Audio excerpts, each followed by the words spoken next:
In this lesson, I want to talk to you about how you could potentially go about creating even more complex shapes. So what happens if you want to create some complex shapes and you need a little bit more than just these basic tools? Well, I want to introduce you to a very amazing tool in Illustrator called the Shape Builder tool. Now, this is hands down the best way to create more complex shapes using those basic shapes as a starting point. As you can see here in the little preview, it's giving you an idea of how this tool works and creating a little fluffy looking cloud. And it also shows you the keyboard shortcut, which is Shift and M on the keyboard. This is a great tool because it allows you to either combine shapes together or you can erase parts of simpler shapes. So let's take a look at how that works. Now, in order to get the most out of this tool, you first need to make sure that you have at least 2 overlapping shapes. You can think of this a little bit like Legos. In order to create a more complex looking shape, they have to be connected or touching. Let's just go ahead and create a couple of circles here.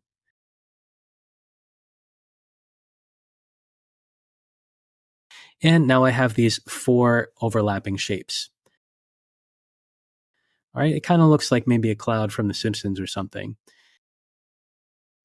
Now I can press Shift and M on the keyboard to get my shape builder tool. And you'll notice that as I move my cursor around, it's sort of highlighting the different parts of these shapes here. But all I need to do is click and drag across these shapes to join them together. And now this has been merged into one single shape. Well, how do I know? That's because I no longer see those intersecting lines where the shapes overlap. And also, if I press D on the keyboard, you can see that it's rendered out a very basic looking cloud, right? And it has a white fill and a black outline. So that's very useful if you want to create some more complex shapes. But let's say I wanted to try something a little bit different here and maybe remove a piece of a shape. So let's say, for example, I have these 3 overlapping shapes. And really all I want is to remove this square shape from the circles. Well, what I would first want to do is create those shapes and set them up the way that I want, select them all with my selection tool just by clicking and dragging around them, and then press Shift and M on the keyboard. Now, instead of just clicking and dragging through these shapes, if I instead hold down the Alt Option key, I can remove this piece from the selection here. Okay, and so now if I just click and move this piece away, you'll see that I've knocked out the square from this larger circle. So it now kind of looks like Pac-Man or maybe like a cheese wheel or something like that. And from here, I could either merge these 2 shapes together, or maybe I just want to add like a little eye and go full Pac-Man. All right. And let's say we want to give him maybe like a hat or something. We could do that very easily by grabbing our rectangle tool, dragging out a short, wide rectangle. And then let's go ahead and create a circle on top of that. Okay, but remember, we don't want this entire circle. So I'm just going to select the circle, hold the Shift key, and click on this rectangle just to move it to the side for a moment. And let's just move that to the right a little bit more.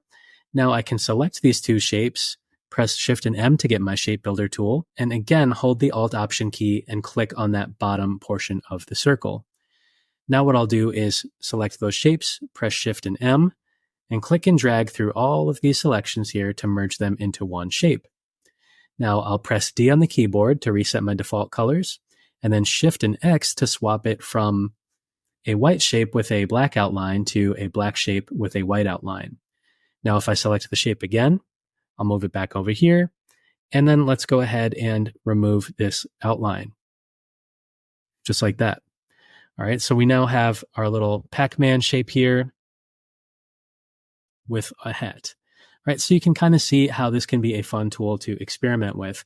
And I want to show you another example of how this can be really useful when working with paths. So let's go ahead and create a star shape here. And I'm just going to add a few more points, kind of bloat this up from the middle here, and then maybe round these outside corners a little bit. Right, which we can do just like that. And now we can even add more points if we want to, or fewer points. But what I'm going for here is something that looks a little bit more like that. almost like a outline of a flower. And what I can do now is press L on the keyboard. Remember, that's the shortcut for the ellipse tool. And I'm going to click and drag out a circle while holding the shift key.